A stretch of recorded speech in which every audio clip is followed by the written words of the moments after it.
I'm Martine Thompson here with blackdoctor.org, and we're here with Dr. Marie J., a cardiologist at Cedars-Sinai. How's it going today? It's going well. Thank you. Thank you. So you mentioned earlier on the panel some of the themes that were covered in the discussion were just different paths to working in the medical field. Could you give a piece of advice to the youth? Maybe they haven't followed the traditional path of going into medicine, and maybe their grades aren't the grades where they're getting the recommendation to go into medicine. Do you have any words of advice? The biggest words of advice I have are to keep going, right? I think that the traditional path to medicine, unfortunately, is not the most common path to medicine.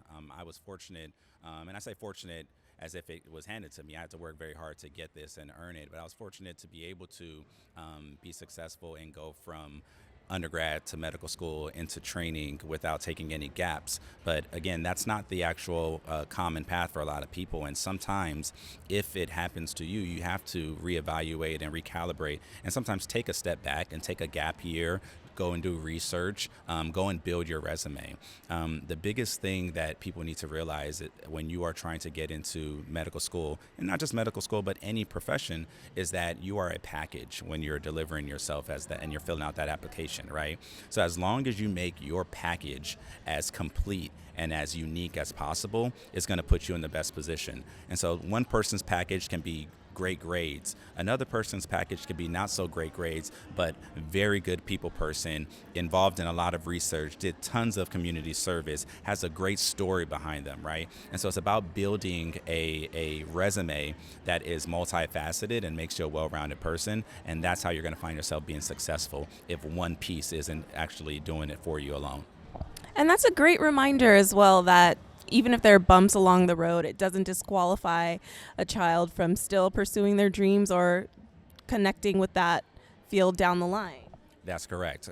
A bump in the road is just now a new part of your story, right? Every situation where someone has something that happened to them is something that they can take into who they are, and as they're seeing a future patient of theirs, they're going to be able to tell this patient about what they went through and why it made them a better person for where they are at that time. And finally, can you share what is one of your favorite things about being a cardiologist? For me, being a cardiologist it has allowed me to do so many things, not only within the field of cardiology, but I even spread out amongst other compartments of it. I'm also a sports cardiologist, so I've gone from not only taking care of patients and their normal heart health, but specifically focusing on athletes. Individuals who we believe are the healthiest individuals out there, but now I'm focusing on keeping them healthy and allowing them to play the sport that they want to play and do the thing that they love to do, even if they have a heart condition.